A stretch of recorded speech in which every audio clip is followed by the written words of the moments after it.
친구에 대해서 정의를 했을 때 뭐 영국에서 한번 앙케이트 조사를 한번 했는데 그때 아주 유명한 대답이 나왔죠. 그래서 그 끝까지 어려울 때 함께 해주는 사람 뭐 이렇게 정의가 돼서 가장 많은 답으로 이제 인정했는데 사실 어려울 때 옆에 있어준다는 것이 쉽지 않습니다.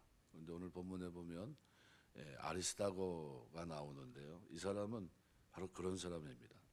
지난 주간에는 7절에서 9절 두기고 오네시모에 대해서 우리가 얘기를 했는데요. 오늘 10절에서 11절 두 절 말씀 속에 특별히 아리스도가는 아리스타르코스라는 단어인데요. 이 최상의 그리고 우두머리라는 이 합성어입니다. 아리스토스, 아르코스 합성어입니다. 그러니까 최상의 지도자, 최상의 우두머리 이런 뜻인데요. 그러니까 이건 이방인의 이름입니다. 이방인의 이름인데 당시에는 많은 유대인들도 이방인의 이름을 소유하기 때문에 이방인으로 단정해서는 안 됩니다. 헬라파 유대인들이 많이 있었죠. 사도행전 6장에 7집사 가운데 6명이 이방인 이름을 지닌 유대인입니다.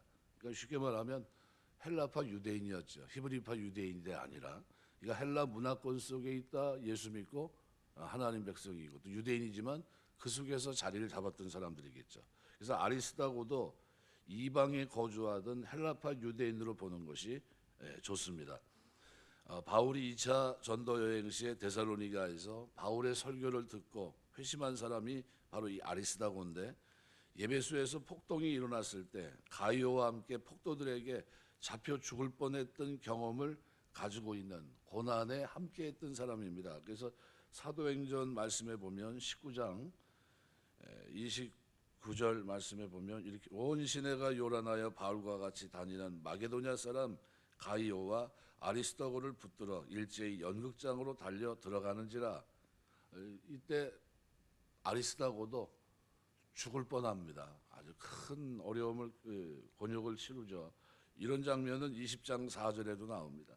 아시아까지 함께 가는 자는 베레아 사람 브로의 아들 소바도와 데살로니가 사람 아리스다고와 세군도와 더베 사람 가이오와 및 디모데와 아시아 사람 두기고와 드로비모나 이쪽 이렇게 하면서 이 사람들이 어떻게 해요? 뭐 나중에 뭐 할 때 쓰였냐면요. 구제헌금을 전달하기 위해서 예루살렘에 동행하는데 그 동행하는 그 자리에도 이 사람이 낍니다. 그러니까 굉장한 뭐 모든 고난의 자리 또는 힘든 자리에 늘 함께하고 있었던 사람이 이 아리스다고입니다. 바울이 로마 여행에도 그럼 동참했을 확률이 굉장히 높은데 맞습니다. 그래서 27장에 보시면요. 2절에 이렇게 표현합니다. 바울이 압송되는데 아시아 해변 각처로 가려 하는 아드라 무데노 배에 우리가 올라 항해할세 마게도냐 데살로니가 사람 아리스다고도 함께하니라 이렇게 돼 있어요. 그러니까 이 사람은 바울의 복음을 받아들이고 회심하고 그 이후로 바울의 복음 사역에 있어서 진짜 없어서는 안 될 동역자입니다. 함께된 군사죠. 그래서 모든 어려움에 항상 이 사람이 어떻게 해요? 포함되어 있습니다. 그래서 이 모습을 빌레몬서 1장 24절에서는 또한 나의 동역자 마가 아리스다고 데마 누가가 무난하니라 이렇게 인사합니다. 그러니까 없어서는 안 될 사람이에요. 하나님 앞에 쓰임 받는 동안에 없어서는 안 될 귀한 군사 되시길 주의 이름으로 축원합니다. 동역자예요. 친구고 함께. 그래서 이 모습을 오늘 본문에서는 이런 사람들 그들은 헬라파이나 그냥 헬라파라는 게 무슨 말입니까? 할례를 받아야 구원을 받는다는 엉뚱한 얘기를 하고 있는 그런 사람들이었는데 근데 이들만은 어떻다는 겁니까? 하나님의 나라를 위해서 함께 역사하는 자들이라는 거예요. 이들은 진짜 동역자라는 겁니다. 헬라파라고 치부하지 말라는 거예요. 그들은 우리와 좀 언어가 좀 다르다고 해서 그렇게 생각하지 말라는 겁니다. 그들은 진짜 하나님의 나라에 있어서 진짜 친구 같은 고난과 함께하는 동역자다. 그러면서 이런 사람들이 나의 위로가 되었다 이렇게 표현합니다. 우리가 살아가면서 아리스도가 제 하나님 앞에 쓰임 받는 여러분 되시길 주의 이름으로 축원합니다. 그래서 계속 그가 로마에 체류했는지는 알 수 없습니다. 하지만 골로새 교회 편지를 기록할 당시 바울과 함께 있었던 것은 분명합니다. 그래서 전설에 의하면 아리스다고는 네로 통치 시대 로마에서 순교 한교로 알려져 있습니다. 그래서 여기 읽은 말씀에도 보면 10절에 보면 이렇게 함께 갇힌, 그죠? 하나님 함께 역사하는 이렇게 되어 있습니다. 역사한다는 말, 이게 뭐 보통 우리가 그 일을 위해서 최선을 다한 거죠. 그러니까 함께 동료 죄수로서 바울과 함께 어떻게 해요? 갇혔다는 겁니다. 성경학자들은 보통 두 가지를 얘기합니다. 그러니까 바울의 동역자 중에 몇 사람은 바울의 감옥 생활이 얼마나 힘들겠습니까? 뭐 싸늘하죠. 습기가 있는 곳에 만일 들어가 있다고 한다면요, 빛이 차단되면 추울 수밖에 없어요. 그러니까 이 감옥 생활의 외로움을 달래기 위해서 차례로 투옥 생활에 자발적으로 동참한 것을 나타낸다, 이렇게 보는 사람도 있고, 또 혹자는 이들이 실제로 바울과 함께 감옥에 갇힌 것이 아니라 복음 전파라는 사명 아래서 절제하는 삶의 자세를 갖췄다 또는 함께 군사되었다라는 표현으로 주장하고 있다, 뭐 이런 식으로 핸드릭스 같은 사람은 보거든요. 근데 저는 뭐 이렇게 됐든 저렇게 됐든 하여간 이들은 고난에 동참하는 자로서 함께했다는 이 사실만큼은 우리가 부인할 수 없다는 거죠. 그래서 아리스토고는 바울의 고난에 동참한 사람입니다. 사람들에게 찬사를 받거나 영광을 누릴 때 옆에는 많은 사람들이 있을 수 있습니다. 하지만 사람들에게 지탄을 받거나 고난을 겪을 때 옆에서 함께 있어준다는 것은 쉽지 않아요. 이것은 누가 할 수 있는 겁니까? 베드로도 예수님을 3번이나 부인합니다. 어떤 사람이 이렇게 할 수 있냐면요, 깨어 기도하는 사람이 이렇게 살 수 있습니다. 살아가면서 하나님 앞에서 깨어 기도하는 여러분 되시길 주의 이름으로 축원합니다. 깨어 있어야 돼요. 깨어 있지 못하면요, 마음은 오늘도 육신이 약해서 깨어 있지 못하면요, 마음은 그렇지만 행동은 그렇게 못합니다. 마음은 그렇지만 입술로는 부인할 수밖에 없는 거예요. 그래서 마지막 주님이 오시는 그때 우리가 왜 깨어 있어야 되느냐, 이 얘기를 성경은 왜 그렇습니까? 하나님 백성으로 백성답게 살기 위해서 깨어 있어야 되는 겁니다. 끝까지 옆에 있어 주는 사람이 친구인데, 우리가 교회에서 성도를 만나고 어떤 기대를 가지고 성도들과 신앙생활을 할 때 우리가 나는 어떤 사람이야, 우리가 보통 나에게는 그런 사람이 좀 있었으면 좋겠다 이렇게 생각하는데, 반대로 내가 좀 그런 사람이 돼야 되겠다는 생각은 잘 안 합니다. 근데 우리가 어떤 사람이 돼야 되냐 하면요, 오늘 본문에 기록한 대로 폭동이 일어나 바울이 끌려갈 때나 풍랑을 만나 배가 파손되는 표류하거나 감옥에 들어갈 때, 그때도 어떻게 해요? 늘 함께했던 사람입니다. 그러니까 파손돼서 표류하다가 어느 섬에 상륙해서 온갖 고생을 다 겪을 때도 바울 옆을 지키고 있던 아리스다고, 이 사람은 어디에요? 바울에게 있어서는 없어서는 안 될 사람이겠죠. 오늘 우리가 살면서 여러분, 우리가 하나님의 복음을 위해서 이렇게 요긴하게 쓰임받는 저와 여러분 다 되시길 주의 이름으로 축원합니다. 이런 관계는 끊을래야 끊을 수 없는 관계입니다. 왜요? 복음으로 한 길을 걷는 사람들만 살아낼 수 있고요, 그 다음에 어떻게 깨어있는 자들만이 이렇게 살아낼 수 있는 겁니다. 달면 삼키고 쓰는 뱉는 것이 세상 사람들의 보편적인 모습인데, 이건 실망할 일이 아니라는 거예요. 어디든지 다 그렇다는 거죠. 그런데 복음 안에서 하나 된 오늘 우리는 이 보편적인 이 삶을 뛰어넘습니다. 우리는 자기 유익을 위해서 믿었던 사람에게 배신도 당하고 사람의 관계가 쉽게 깨지는 그런 시대에 살고 있습니다. 이런 시대에 오늘 우리는 기도하면서 어떤 사람이 되길 위해서 기도해야 됩니까? 아리스도와 같은 바울과 함께했던 진실하고 변함없는 이 사랑의 모습을 우리는 기도해야 됩니다. 하나님, 나에게도 아리스도가 진짜 섬기면서 이방인이었지만 복음을 듣고 변화돼서 고난에 동참하면서 함께했던 그 삶을 살아낼 수 있도록 하나님 도와주옵소서. 바울이 고백한 대로 나를 더 이상 괴롭게 하지 말라, 내가 그리스도의 고난의 흔적을 가지고 있다 그랬어요. 하나님의 교회에 함께 동역하면서 우리가 나아갈 때 이렇게 귀한 변함없는 사랑으로 하나님 사랑하고 성도를 사랑하며 살 수 있는 여러분 되시길 주의 이름으로 축원합니다. 그래서 세상이 다 욕할 때 같이 욕한다면 그게 무슨 교회고 또 무슨 성도겠습니까? 그냥 세상이 다 욕을 해도 우리 그리스도 안에 함께 지체된 우리를 보호하고 아껴주고 함께 욕을 먹으며 가는 것이 교회입니다. 욕 먹을 때는 뒤로 빠지고 영광을 받을 때는 앞으로 나오고 이런 건 아니죠. 그죠? 뭐든 그래서 교회 공동체 자체가 어떻습니까?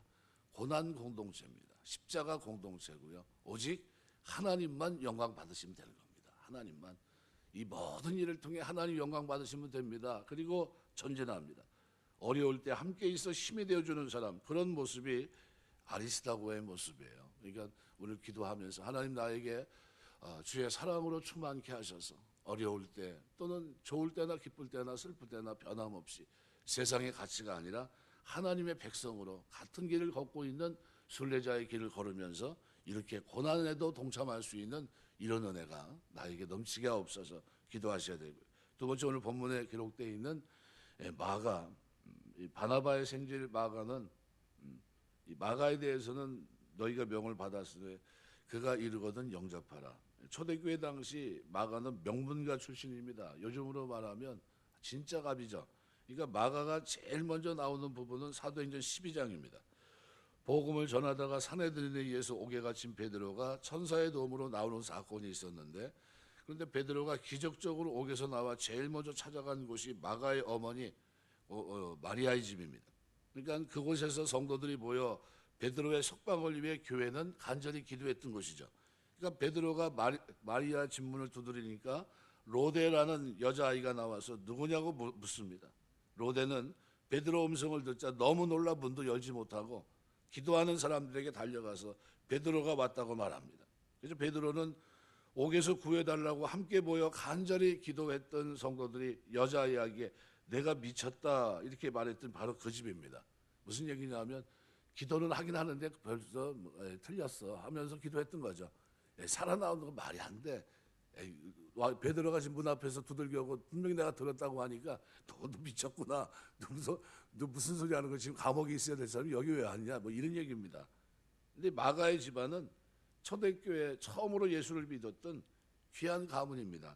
그래서 이 마가와 바울, 바나바 1차 전도 여행을 떠났다가 무슨 이유였는지 모르지만 도중에 혼자서만 집으로 돌아옵니다. 사도행전 15장을 보면 마가를 데리고 2차 전도 여행을 데리고 가야 하는 문제를 놓고 상의하다가 바울과 바나바가 심하게 다투고 갈랐습니다. 그래서 바울은 실라와 함께 가고 바나바는 마가와 함께 각각 다른 쪽으로 떠납니다. 이 논란의 중심에 있던 인물이 바로 마가입니다. 그러니까 바울은 예루살렘 교회와 연결해주고 안디옥 교회로 불러 함께 사역하고 귀했던 이 온유한 바나바와 같은 사람하고도 심하게 다툴 만큼 용서할 수 없었던 인물이 마가입니다. 그러니까 이 마가가 바울의 생애 말미에 그러면 그 상태를 유지했는가? 아닙니다. 전혀 뜻밖의 인물로 등장합니다. 그러니까 골로새서와 거의 비슷한 시기에 쓰인 빌레몬서에서도 바울이 마가를 나의 동역자 마가라고 표현하고 있어요. 그러니까 바울의 생애 말미에는 자신의 동역자라고 부를 만큼 관계가 회복된 겁니다. 우리가 살아가면서 하나님의 복음의 역사를 위해 사는 동안 이렇게 관계가 다 회복되는 가운데 일하게 되시길 주의 이름으로 축원합니다. 우리가 어딜 가든 관계가 잘 좋아져야 돼요. 관계가 자꾸 끊어지면 그건 뭐예요? 회개하셔야 되는 겁니다. 내가 문제가 있든지 저 사람 문제가 있든지 중요한 건 뭡니까?